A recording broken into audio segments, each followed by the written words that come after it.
But officially, welcome to Transfer Talks. Thank you so much for everyone that's making it to the session, to all the students and all the panelists. Really appreciate you for being here.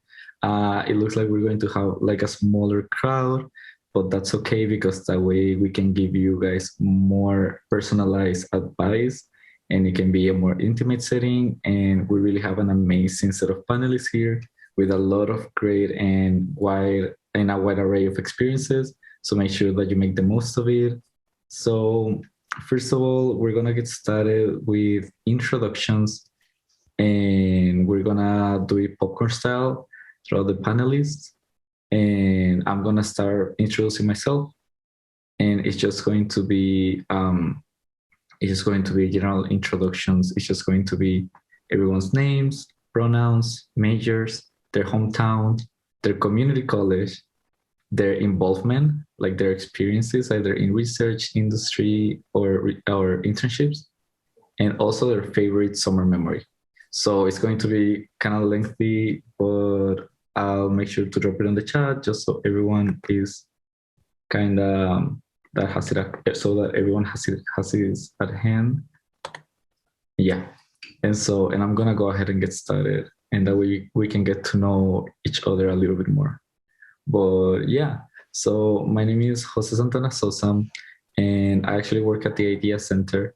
My pronouns are he, him, his. My major is in computer science, and I'm actually minoring in marine sciences. I just haven't taken any classes for that, so I have no idea what it's like. But I'm excited for that because I love fishes. My hometown, I'm from Caracas, Venezuela, so I was born and raised there until I was 17. I went to community college in LA, El Camino College in Torrance, California. And so basically my involvement or kind of like my prior experience to with the other like internship and industries and all of that has been uh, has been kind of short. It's all basically been in the past year, but it's been really meaningful, honestly. And I think that to UCSD. So I've done research with the ERSP program, and I'm on my second internship currently. I had a summer internship with a company, and then right now I'm doing part time because they asked me back. And yeah, and so those are my main things. And my favorite summer memory was going back to Venezuela over the summer for the first time since I moved to the US. So yeah, that was my favorite thing. And I'm going to go ahead and popcorn it to Delilah. Okay, hello everyone. My name is Delilah. My pronouns are she, her. I transferred into the bioengineering department. I was born in Gilroy, California, so that's Northern California, San Francisco Bay Area. And I went to community college at Cañada College and College of San Mateo, which is like in the Redwood City area up there. In terms of involvement and experience, I was really, really fortunate to have gotten involved in research at community college. So given that I was in the SF Bay area, I managed to get a couple of research experiences at Stanford. So that was like 2 years while I was at CC, and I was doing mostly wet lab work. And then when I transferred here, there was definitely a big lull. I didn't really have anything for the first year, but as I started connecting better to campus and that sort of stuff, I found an opportunity with a bioengineering professor. His name is Dr. Smar. So I'm doing some research with him. And I also recently started a medical data science internship with a local physician. So I can definitely answer questions about that. And favorite summer memory, I tried oysters for the first time this summer. And I'm still not sure how I feel, but I'm glad that I tried them. I'll popcorn over to Jonathan. All right. Does everybody hear me okay? Awesome. So yeah, my name's Jonathan. It's my first time being a panel here for the Idea Center. So thanks everyone for having me here. My pronouns are he, him, his. My major is computer science, and I'm also minoring in math. My hometown is Visalia, California, which is from the Central Valley. Not many people really enjoy driving through the Central Valley. It's kind of boring, but if you ever pass by it, that's where I'm from. I went to community college at Grossmont College in East San Diego. And in terms of my involvement, I'm also involved heavily in ACMAI, which is the Association for Computing Machinery.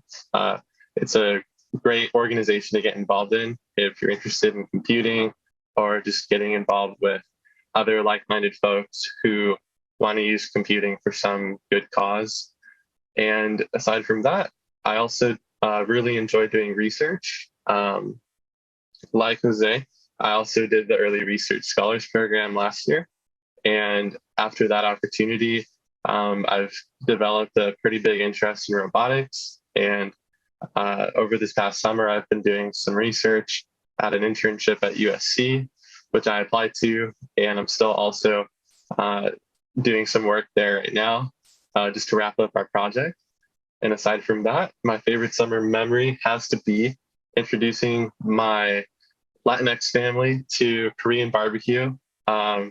That was really fun. They wanted to bring tortillas the next time that we go. So we'll stay tuned on that, but that's pretty much it. And I'll popcorn it over to, I don't know, how do you say your name? Anahid? Close enough. It's Anahid. Anahid? Okay. Yes. Yeah. Cool. So hello, everyone. My name is Anahid. My pronouns are she, her, hers. And my major as an undergrad was bioengineering, biotechnology. And I'm now a grad student majoring in bioengineering. My hometown is Tehran, Iran. So it's like in the Middle East, very far away from everyone else's. I went to community college in Palomar College and transferred here in 2018. I've been involved in research a lot at UCSD. I've done like 3 different programs with what is it called now? The Undergrad Research Hub. I believe they changed their name too. So I can talk about TRELS, FMP, and also like their summer URS programs if anyone's interested. And I've done research in 2 separate labs and, well, 3 now technically. So I can also talk about that from either undergrad perspective or grad school. And my favorite summer memory, it's hard to pick one, but I've had a lot of fun being a tea prep leader this past summer. So I'm gonna go with that one. Yeah. Love that. Yes, love tea prep. And I wanted to check now that since the panelists have presented themselves, I don't know if your name is pronounced Heitong, and if you're available to unmute yourself or if you rather type on the chat. Hello, can you hear me okay? Yeah, I can hear you perfect. Hi, hello everyone. My name is Haitong Chen, and pronoun she, her, hers. I'm a computer science major, and it's my first quarter here as a transfer student. And I am an international student from China. And sorry, I transferred from College of San Mateo as well. And so far, I have little to no experience on research internship or something. That's why I'm looking for a summer intern in the coming summer. My favorite summer memory would be due to COVID, I went back to China the last summer. So I'm pretty happy that I have the whole summer time to spend with my family. Yeah, that's it. Thank you. I love that. And thank you so much for sharing that. Well, we do have a couple computer science majors right here, so we can help you on that. And if you're interested in grad school or in research or internships, like we can definitely go ahead and tell you a little bit more about that. You're very lucky because it's only you. So you can ask us many questions, everything that you want to know. I personally, I was on the same place that you were, where I didn't have like any research or industry experience once on my first quarter at UCSD, but you can really quickly, honestly, kind of like start getting that experience, honestly. So I wanted to check in with you, see if at first, like from first reactions, if you have any particular questions, or if not, I have some questions prepared for the panelists. So do you think you have any questions right now in this moment? Yeah, I'm seeing it's just me here, so I suppose I'm lucky.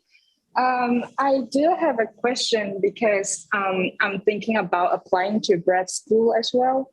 But at the same time, so I'm preparing for the GRE test, which will like be a requirement for many grad schools. But at the same time, I think I need to do more preparation for applying for internship. So it is kind of hard to like find a priority like between them. So like it is kind of overwhelming because there are too many stuff to do. Like, do you have any suggestion for? Yeah, thank you. Oh, okay.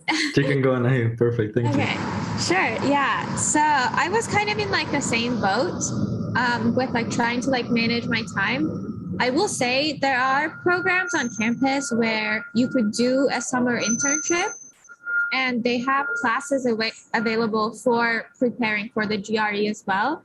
One program that comes to mind is the McNair's program. That one is a very prestigious program where you get matched with a faculty mentor, and we do research with them during the winter and spring quarter, and that's unpaid. But for the summer, they give you a stipend to stay in the lab, and you get free housing on campus as well. And you get access to free GRE preparation courses that you can take. So that's a great, like, two birds, one stone, just prepare for both. There is also, I guess, like the URS scholarships, whichever one you go to, you have the option of enrolling in the GRE prep ones, but you would have to pay out of pocket for the classes. Those aren't like paid through your scholarship, but again, like the Office of like Undergrad Research has pretty good like classes. And I also want to say UC Extension also has GRE prep courses that you can take. And they'll send an email every quarter or so where you can apply for a $500 like waiver where you get a discount on the classes to take over there as well.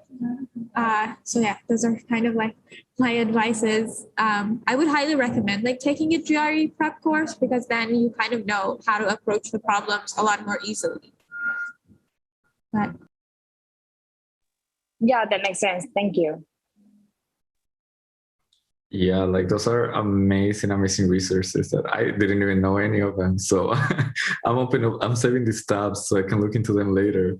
But yeah, also I'm not sure like which grad schools you're looking for. And I'm not really like I don't have a lot of knowledge on the like master programs in graduate school. I do want to mention the BSMS program at UCSD. I don't know if the GRE is a requirement for that, but I'll send the link down so you can look into the BSMS program, which is basically just you do an extra year at UCSD while taking graduate school courses. And basically that way, like when you graduate, you get your master's and your bachelor's. And I don't know if Jonathan knows more about it. Well, I go ahead and look for the link for you. Yeah, I was wondering if you're interested more in hearing about master's programs versus PhD programs or anything of that kind. Yeah, actually, I'm just not so sure because I think right now, like if I want to work in computer science industry, I think a bachelor degree is like not very enough to get a good job for me. But at the same time, I don't think that I would like to go into PhD. So maybe a master will do. Yeah, for sure. So I think speaking about the BSMS program, I know a couple of my friends who recently got admitted. And I think in terms of some tips that you can take as a transfer. So last year, when it was my first year, I think setting a game plan early on is going to be really beneficial. So I met with my advisor. Her name is Jane, and she's one of the CSE advisors. She's very sweet, and I think all of the advisors in the CSE department are really helpful in terms of helping you plan out your course schedule so that you can address as many of your possible interests as possible, while also still having free time to explore other things and extracurriculars. So I think that would be on my to-do list if you haven't already crossed that off already, planning your long-term schedule. So that way you know approximately when you're going to graduate. Once you have an idea of how soon you're going to graduate, you can then start to ask yourself, okay, I have from now to this point in time to properly prepare myself for a master's program. And I think two of the best ways to do that are to either reach out to some professors whose research you find really fascinating. And even if you have no experience, you probably shouldn't listen to that little voice in the back of your head telling you, oh, well, there's probably someone better fit for it. No, you are a good fit for it. And I think everyone, when you go into a new research opportunity, you have to pretty much start from scratch. It's not having the experience going in that will get you the position. I think it's more so about having the passion and also having the commitment and showing this lab and everybody in there that you are going to be able to get the job done and you're going to do a great job at it. So yeah, I think also just focusing on getting these opportunities early on and at least maybe asking yourself, what am I interested in? Am I interested in cybersecurity or AI? Am I interested in becoming a software engineer? Do I want to be a mobile app developer or a web developer? Because these are obviously very different paths. And I also remember my first quarter here, it was a little messy. I was like, do I like research? Do I like industry? I know a lot of friends, more friends, if anything, want to go into industry. It's very nice. You get a bachelor's degree, then you can probably get some sort of good pay right after your degree. I mean, pretty comfy living after. But if you're also interested in research, working on these sorts of problems, then it's just as worth trying out that, even if it's just for a few months. Because then that way you can really verify whether or not this is something that was useful to you. And I don't know if you have any interests that you think might sound cool. If you don't mind sharing. Or... Yeah, I'm kind of interested in AI and ML kind of stuff. But if I want to do that, I think I definitely need to go to grad school. Yeah, 100%. You should go to grad school for studying AI. So I was going to actually say you should definitely join it's called ACM AI. I'm also pretty active in there. It's right now we're hosting like weekly workshops and you can attend those. They're meant for beginners, and we also offer like a project system every quarter, and the projects directly are applicable to possible research opportunities you might be interested in. So everyone who's on our board, including myself, we've all done a form of research that uses AI. And if you're interested in learning more about it, I highly encourage you to join our Discord server. I'll have to get you a link. Let me see. AI. I'll send you our website. And I think our Discord link somewhere here. There you go. But definitely join our server.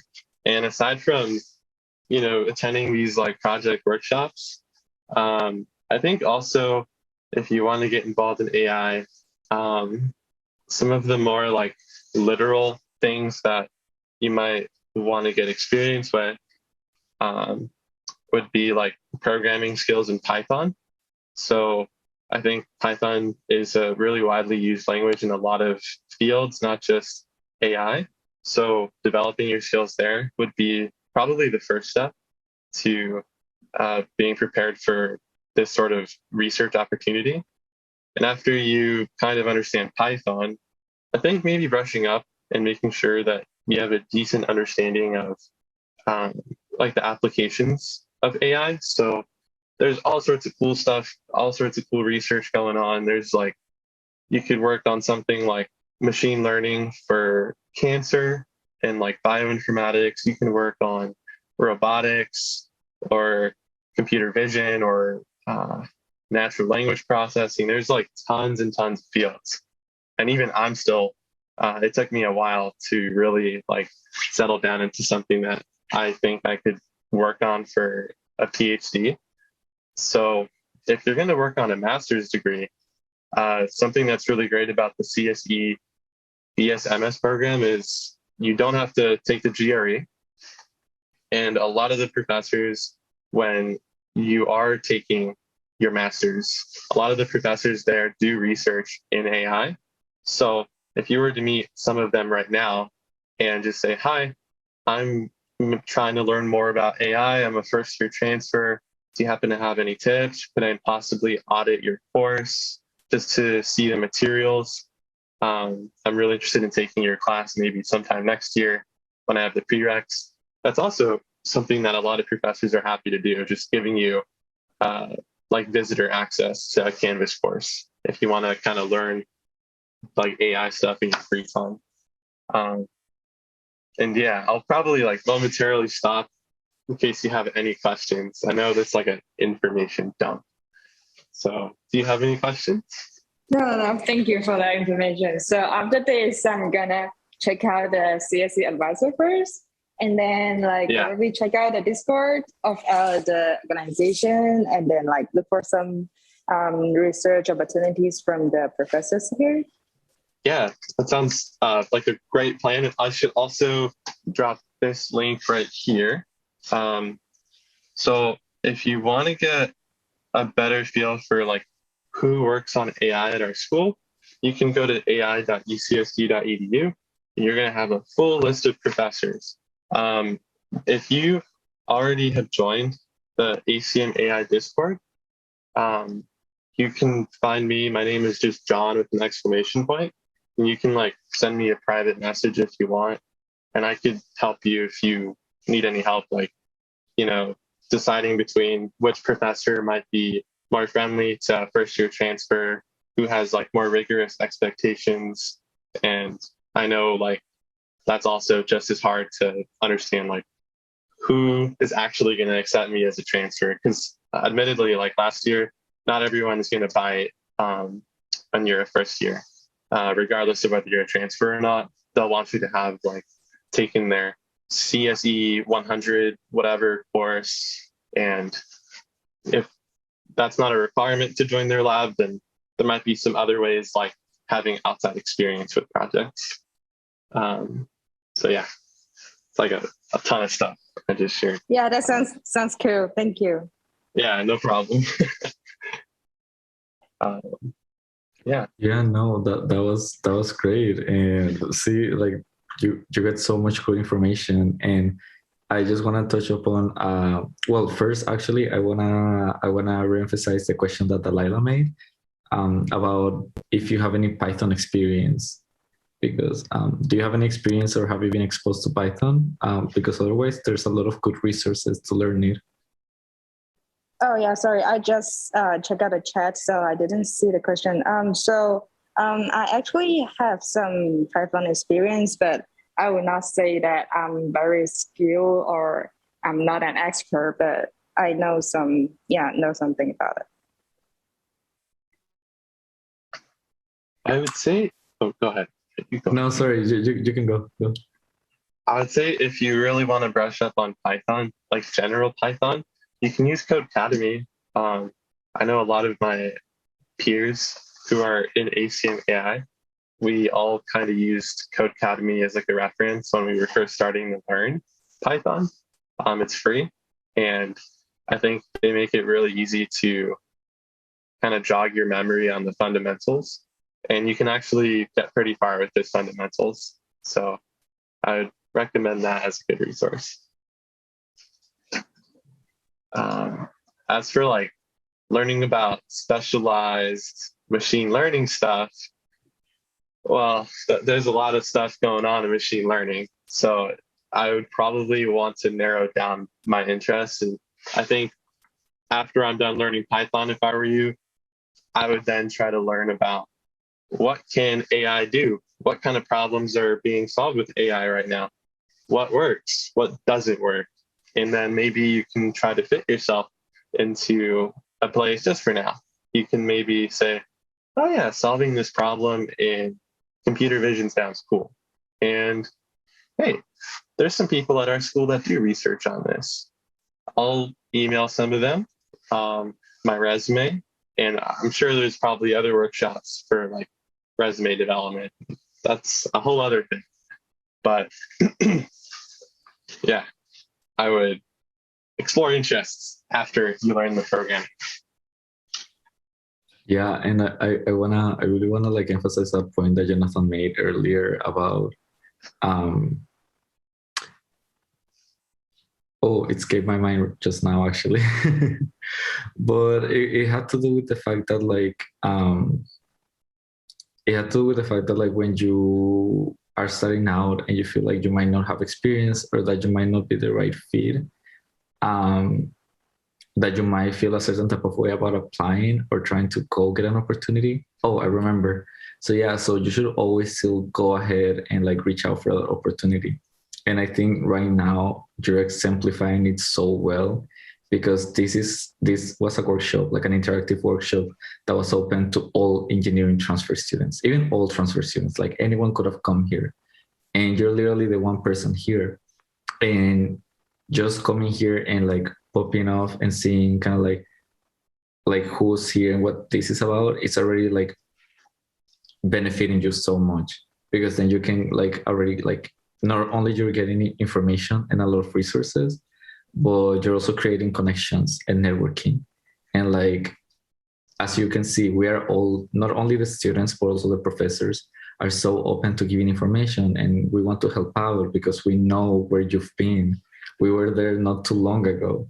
So, so yeah, so like what you're doing, like it's great. And so I don't want you to ever feel like, oh, I cannot do this or I'm not ready. Always be confident in what you bring to the table, because it's very unique. And so always be your like number one fan, always, always. And so when you promote yourself, always remember that. Sure, thank you very much. Of course.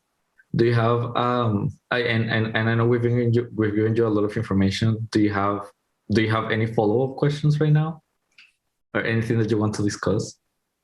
Oh no, I think at this stage I'm very like very clear, like kind of clear, like yeah. Okay, that's perfect. So I'm personally gonna give you my Discord username, and also I'm gonna give you my LinkedIn, just so if you want to connect. And then like I'm saying, because I'm very passionate about like helping out transfer students and all students in particular. So you can always reach out to me. So I'm going to put my Discord and my LinkedIn, and whoever wants to do the same, they can do. I know John put his. Yeah. And you can use us as resources, you know? Okay. If you want to look through what I've done, and if you think any of it looks cool, ask away. And I can kind of give you the rundown. Who knows?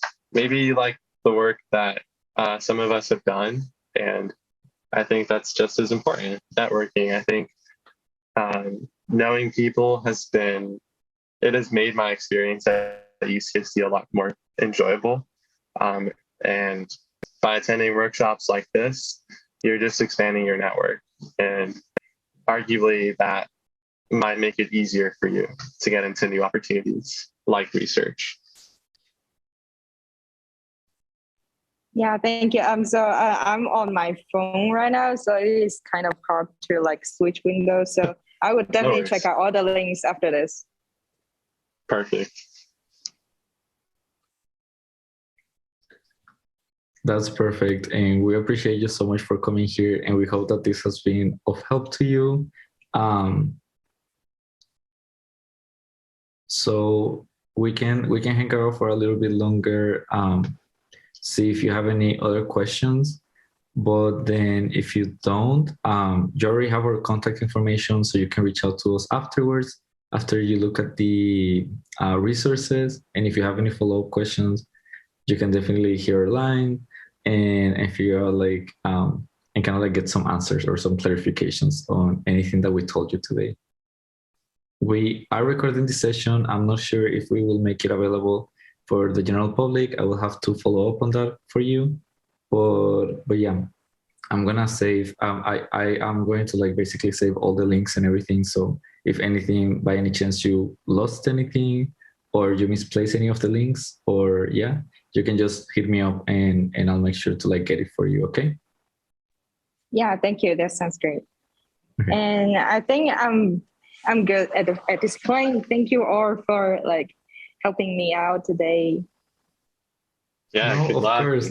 It's our pleasure. We're so happy that you came and we appreciate you. And if you're ever on campus, like feel free to say hi. I personally live on campus. So if you wanna grab like a cup of coffee and just talk about our experiences, that's perfectly fine. Like, so yeah, just don't be shy and reach out and yeah. Thank you very much. And I still have a class to catch at like 10 minutes. Okay. Goodbye. Bye. See you all. Have a nice day.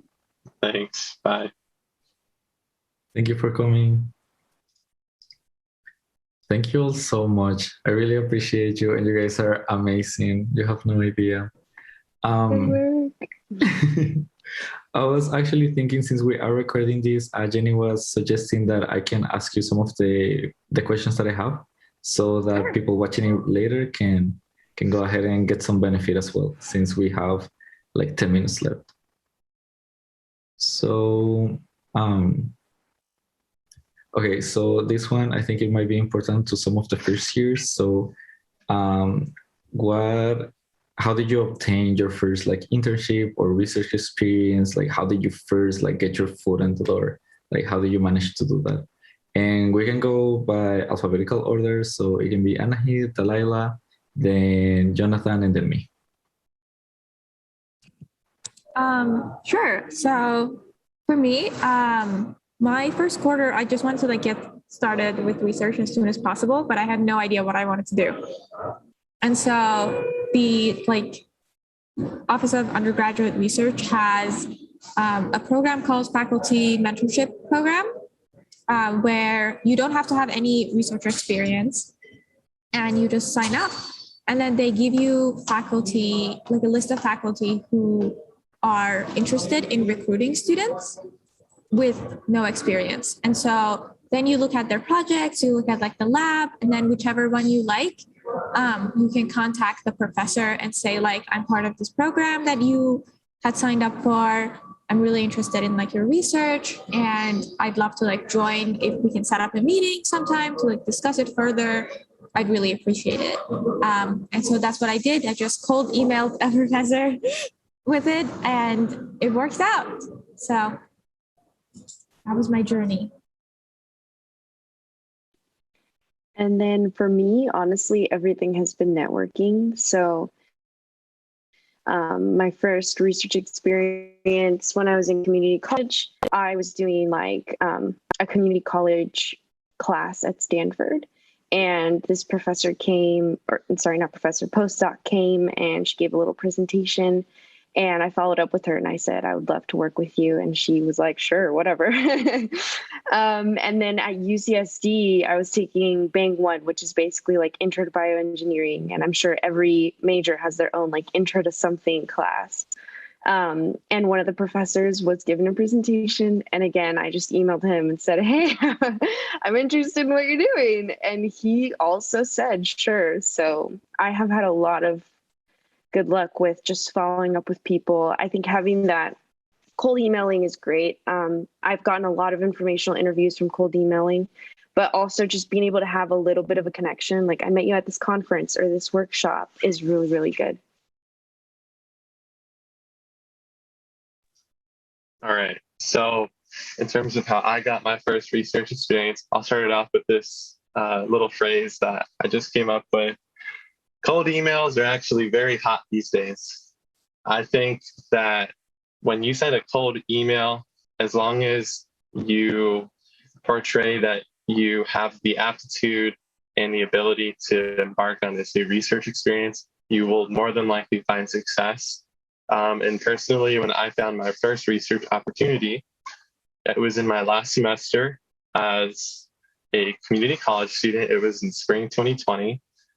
I knew that I was going to be going to UCSD, and I also knew I was really scared and unsure of how the heck I'm going to get research. But I found this lab that said they were recruiting for undergrads, and they are in the School of Medicine, and they worked on cancer bioinformatics.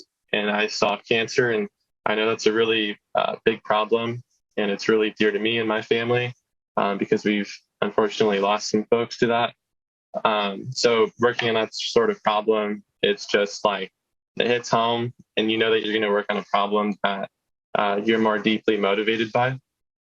So I think that helped make my email a lot more personal, because in my email, I not just communicated, I've taken the basic programming and math classes to kind of understand this, and I have a basic understanding of biology. But more than that, like, this is a problem that I really care a lot about. And I think sometimes it's not just about having the experience of classes or the passion, it's not just about having like the class experience. It's sometimes more about the passion. And I think when you write a really well-written email, they're going to be able to tell that this is a problem you're going to do a great job at helping with. So that's how I got my first research opportunity. And yeah. See, I feel like you guys have like you guys like showcase like such a wide range of like different ways to kind of like get your foot at the door. So I love that. My first research opportunity was personally through the ERSP program, so the Early Research Scholars program through UCSD. And that was honestly, that opened up so many doors to do that for 1 year. And basically it's meant for people that have no prior research experience usually, and that are usually minoritized groups. So it's people that sometimes don't have the same privileges or opportunities as other people that have maybe more connections or maybe more chances to like do research before that. And then in terms of internship, I got my internship in a very, I guess, non-traditional or non-classical kind of way. I only applied to one internship, and that was the one that I got. And yeah, and it was really good. It was basically, I connected through an event by SHIP, where I was the only person from SHIP that attended. I connected with a professional in university relations that was at the company that I wanted to work for. There were some other students, but they wanted SHIP students, and there were only like 5 people. And so I was able to create like a one-on-one connection with the person. And in a very Delilah way, in a very Delilah fashion, I emailed them afterwards and then just ran with it. And so after interviews and after meetings and whatever, they hired me. And so yeah, so that was how I got my first actual internship. And so of course it's just my journey, but everyone has a different journey. But that's just an example of how you shouldn't let yourself feel like you have to do what everyone else is doing. As long as you're doing what you want and what you like and what you're capable of, and you're balancing everything, I think you should be proud of yourself. And let's see what the next question should be. Okay, so this question will be more geared towards people that maybe already got that first experience. And so the question is kind of like, how do you extend or transition from your first professional experience to maybe like a second one, like more opportunities, basically? How do you go from like that first opportunity to kind of like, okay, what do I do now once it ends? So we're gonna go in the same order. That's a great question. So I think my advice is that number one, never lose touch with the people that you work with. So always try to like keep them updated, and then just um, as you move on from like one thing to the next thing, just let them know, because not only will it help them be updated on your life and your progress, but also they might know someone doing something that you're interested in, and they might be able to like make recommendations for it. So that's advice number one. Advice number two is networking. Networking is so important, especially for like engineering majors. I think UCSD as a campus has a lot of professional networking events, whether it's a org in your department, whether it's more like a broader topic. They have seminars that are going on campus that you can sign up for at different departments. I know Scripps and like Salt have their own things. I know they're like affiliated, but you can sign up to like attend those seminars. And then if you see a topic or someone that you're interested in, just talk to them. Like try and have like an elevator pitch ready about like who you are and then what you're interested in. And just show people that you are passionate and enthusiastic. I think enthusiasm gets you a very long way. Where if people see that you're very interested in a topic, they will try and help you get a position where you can explore that topic more. So those are my two pieces of advice. So my first internship at Stanford was unpaid, and it was really great. It was a good first experience, but I knew that I needed to be doing something where they were going to pay me. So I was just really honest with my mentor, and I said, hey, I'm applying for paid opportunities, and she helped me, and she was very supportive. So that's kind of how I transitioned to that. And then I sort of had like I'm transferring transition, so that's kind of self-explanatory, but more recently, I'm less transitioning than more like doing two things at the same time. So I started doing research with Dr. Smar, and I'm a pre-med major. I'm applying to MD PhD programs in the summer. So I've always been very upfront with him. I want to be a physician. This is what I'm doing. I'm really interested in medical research. And so he knew that and kind of kept it in the back of his mind. And he introduced me to one of his colleagues and friends who's a DO physician. And that's kind of how I connected with that. And now I'm sort of trying to do this biomedical data science internship. So it was more of like, I was clear about what my intentions were. And my mentor was just really good about helping set me up for success in that manner. I think that's a great transition because this past summer, I also did research for the first time in this new AI field. It's called natural language processing. And I did this at USC. It was my first ever paid research opportunity. I've never done paid research outside of the summer. So getting paid to do stuff that I enjoy was already a transition in itself because, when you're not getting paid, like, yeah, I might be kind of do this casually. But now that I'm getting paid for this, it's almost as if I felt more accountable for the work that I did. And I kind of held myself to a higher standard than I'm used to. So I think in that sense, when I transitioned to this new opportunity, of course, I think all my mentors who helped me get there. I think showing that gratitude and staying connected with them is such an important thing, especially in the long term if you are considering applying to grad school, because you don't want to send an email just a month before applying to someone who you haven't spoken with since you first met them.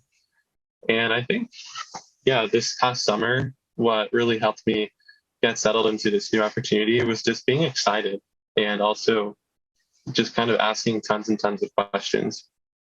Early on, I made it very clear to my advisor that this was a new field completely to me. But I also made it clear to him that I have related experience, and he believed in me, luckily. And ever since the start of this opportunity, I went from not knowing absolutely anything in this field to just last week, we submitted a paper fully published to the top AI conference like in the whole world. It's like an international conference. And if you're telling me that transitioning into a new opportunity might not yield a reward, tell that. If I were to tell it to myself 6 months ago, I might have worked double as hard. So never discount yourself. And I think as long as you go into this new opportunity fresh, excited, and willing to put in the hours, you can really just make it to the sky and go even farther. So those are some of my tips for transitioning.